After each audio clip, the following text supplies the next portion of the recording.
Welcome to my study and to the books that have shaped my humanism. I say my humanism because it is of a distinct kind, and other people may not agree with some of the things I'm going to say. Some of them may think it's not humanism at all, but you can be the judge of that. So what do I mean by humanism? Well, today humanism is the thought that in order to understand truth and meaning, we use reason and evidence, not superstition, holy books, scripture, divine revelation or religious authority. Whether there is a God or not, we don't know, but there is no evidence for that. And in any case, many religious traditions conflict with each other in important ways. And I would agree with all of that. Historically, humanism has meant different things. In the Renaissance, humanism was about the human being, celebrating his physical attributes and also his mental faculties. But all that changed in the 19th century when something happened, something big. Someone wrote a book. It was this book, On the Origin of Species by Charles Darwin. People had talked a lot about evolution before Darwin, but no one was able to come up with a mechanism by which it would work. Why would species change over time? Darwin answered the question.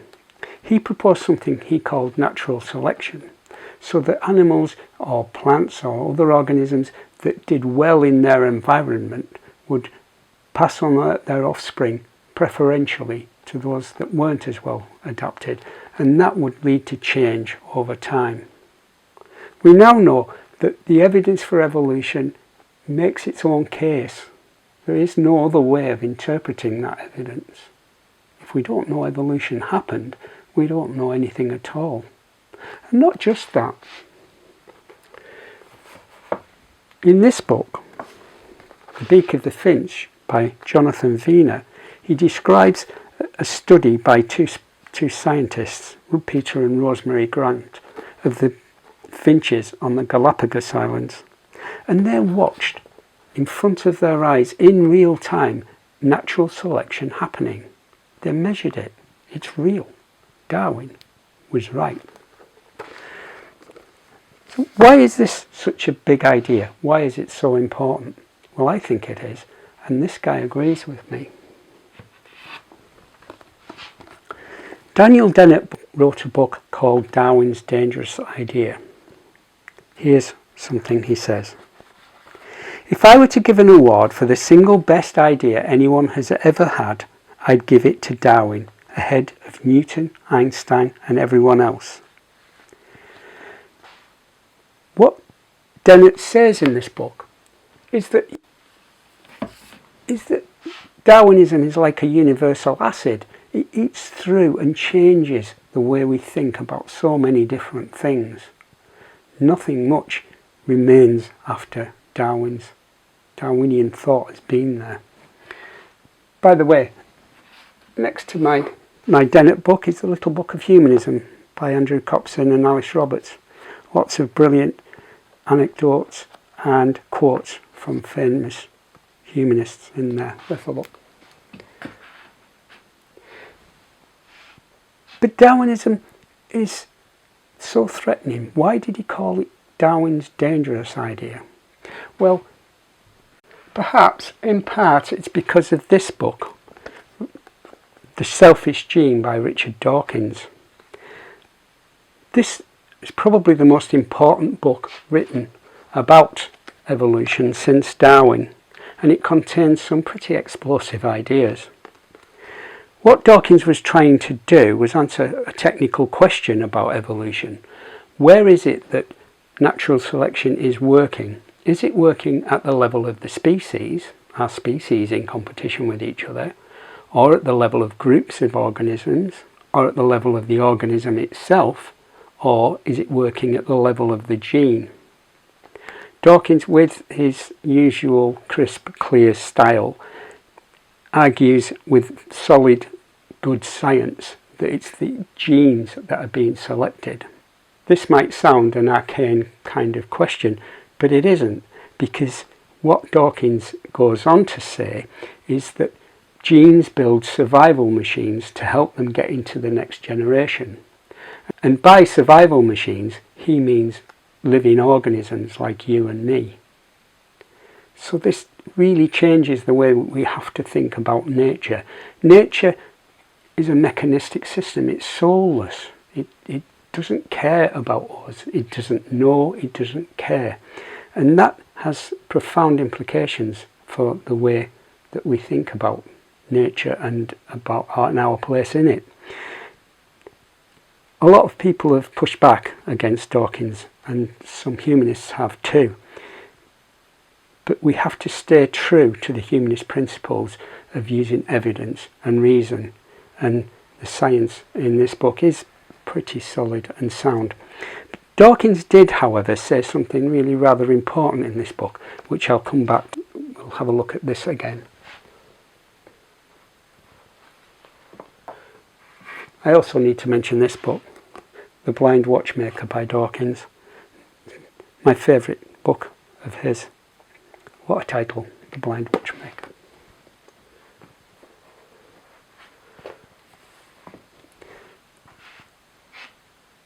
So what are the things that this universal asset has changed? What is it that's different? What impact has it had? Well, for one thing, if we ask the question, what is it to be human, as Yuval Noah Harari did in this book, then you're asking the wrong question. This is a very popular book, Sapiens, A Brief History of Humankind. It did very well, but it asks that question, what is it to be human? Well, from an evolutionary perspective, that's the wrong question. What we have to ask is, what is it to be this kind of animal? If we don't engage with our evolutionary past, we won't be able to answer that question. Ask the wrong question, get the wrong answer. Not a fan of that one.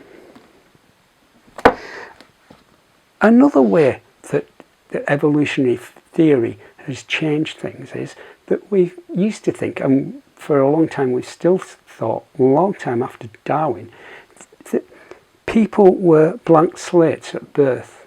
So everything about you, me and everyone else is there because of your experiences through life, education, family influences, friendships, all those combined influences we thought were what made someone a human being. Evolutionary theory changes all that, because if we evolved, we are animals, and if we are animals, we will have instincts and ways of thinking just like other animals. We'll explore that a little bit more later on, but this blank slate idea must be wrong. And this guy explains in detail why it's wrong. Stephen Plunkett, The Blank Slate, The Modern Denial of Human Nature. This is my favourite Pinker book. He's a fantastic writer, and this is my favourite. It's certainly worth a look. It does more than just demolish the blank slate idea, but that's perhaps for another time. My next writer probably wouldn't thank me for calling her a humanist. In her autobiography, she talks very much about her spiritual beliefs. But this person was present at a meeting, what I think of as the most important meeting of the 20th century. It happened in the 1960s. It was the coming together of two species after an estrangement of something like 7 million years. This was first contact.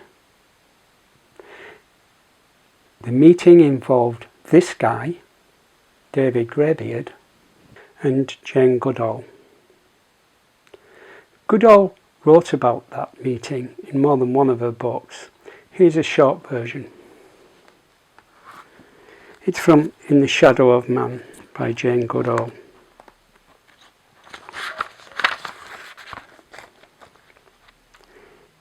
One day as I sat near him, she means David Greybeard, At the bank of a tiny trickle of crystal clear water, I saw a ripe red palm nut lying on the ground. I picked it up and held it out to him in my open palm. He turned his head away. When I moved my hand closer, he looked at it, and then at me. Then he took the fruit and at the same time held my hand firmly and gently with his own. As I sat motionless, he released my hand, looked down at the nut and dropped it to the ground. At that moment there was no need of any scientific knowledge to understand his communication of reassurance. The soft pressure of his fingers spoke to me, not through my intellect, but through a more primitive emotional channel. The barrier of untold centuries which has grown up during the separate evolution of man and chimpanzee was, for those few seconds, broken down. It was a reward far beyond my greatest hopes. So, David didn't want the nut. He dropped it. But he gave Jane a gesture of reassurance to thank her, because he knew that she meant well. So what else did Goodall find out about the chimpanzees? Well, these are intensely social beings.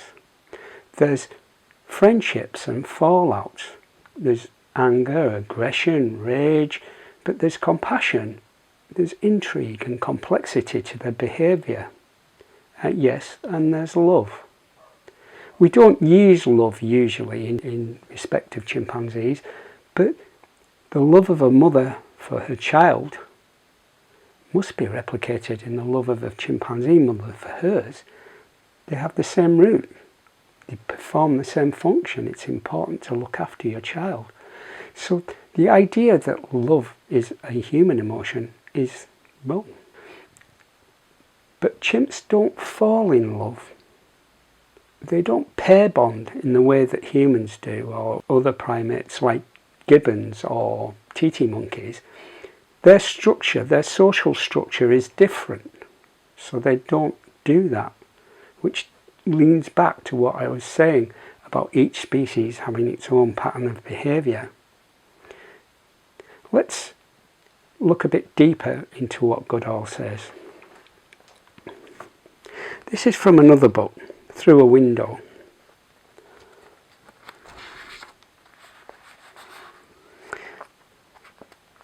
We must not forget, not for an instant, that even if we do not differ from the apes in kind, but only in degree, that degree is still overwhelmingly large. Let's unpack that sentence. First of all, obviously, there is a huge gap between the intellectual capacities of a chimpanzee compared to a human. There are no chimpanzee philosophers sitting up in trees wondering about the relative merits of human value systems as compared to chimpanzee ones. That's not going on. But is there something else? What more can we find out from this? Let's just read that sentence again. We do not differ from the apes in kind, but only in degree. From an evolutionary perspective, that's got to be true. The differences between ape and human are not as massive as we used to think. It's a difference in degree. Another primatologist, Frans de Waal, wrote this book, Mama's Last Hug, Animal Emotions and What They Teach Us About Ourselves.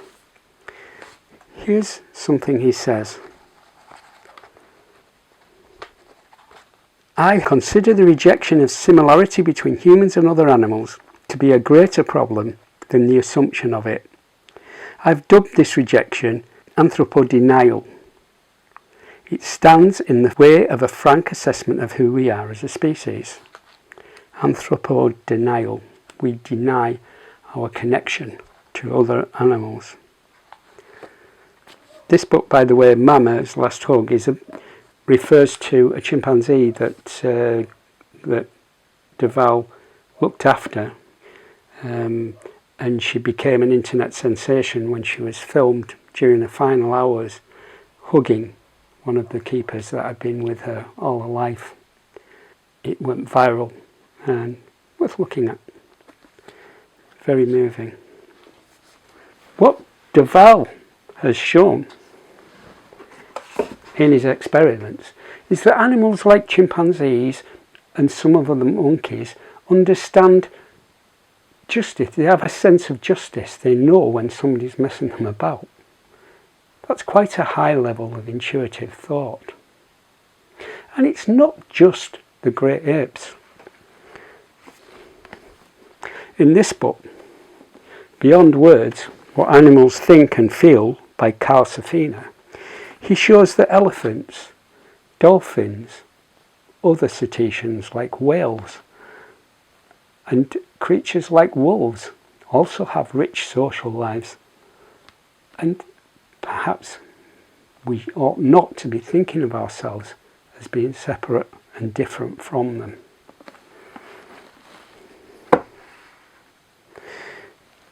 So how did we get so intelligent?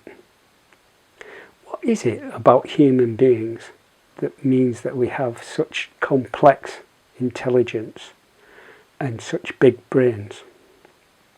Here's an answer. It was given by Geoffrey Miller in his book, The Mating Mind. Miller goes back to Darwin, whose other theory, an idea called sexual selection, which explains, for example, the beautiful colours of a peacock's tail, which depends on the selection of the female, the peahens. And it's that selection, that sexual selection, that Miller is saying is the cause for human advances, if we can call them that. If I go back to my Darwin shelf, this is the book in which Darwin talked about sexual selection, The Descent of Man.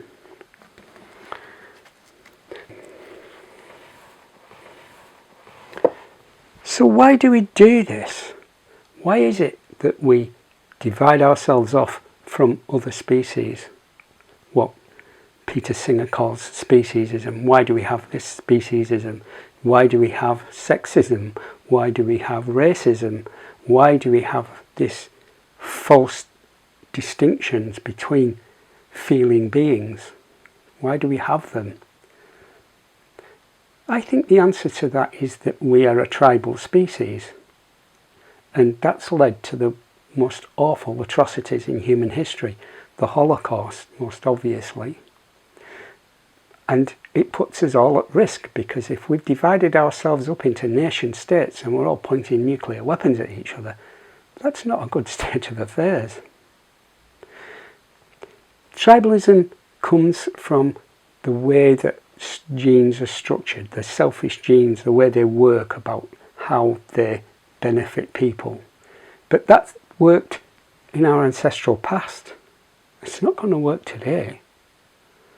Here's something else that Richard Dawkins says.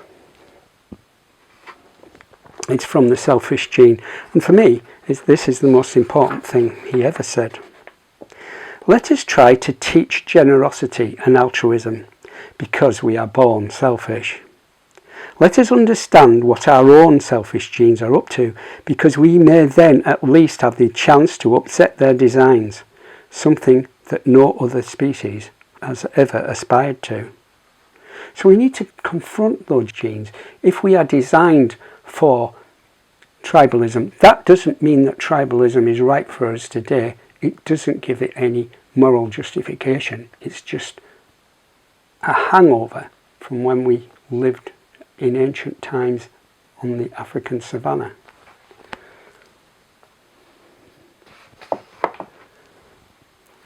So where do we go from here? How do we build a good, solid, compassionate, caring society when we've got these hangover behaviours? Perhaps the kind of person who might help us with this is the philosopher A.C. Grayling. This book, What is Good? The Search for the Best Way to Live, is an example of how Anthony Grayling builds ways of thinking about making things matter, making things important. Our families are what matter. We care about them. We care about our position in society. These are all things that should matter, and we should live like that. But not from religion. Religions aren't aware of selfish genes. They don't know anything about evolution. The people that wrote the scriptures didn't understand any of that. Their view was a different one. We need today, I think, humanism, and I prefer my kind of humanism. I hope you enjoyed the video. If you'd like to find out more about my ideas, my research and where I think it leads, then you could listen to my podcasts. Not 42, The Real Meaning of Life, the Universe and Everything, where I talk about truth, how we know evolution happened, what that means for where meaning, why things matter in the Darwinian universe, and also what that means for how we perceive non-human animals, and as well as that, what that might mean for our species in the long term. They're available on all the popular podcast platforms, and you can find the links on my website at www.peterdfisher.com. Thanks for watching.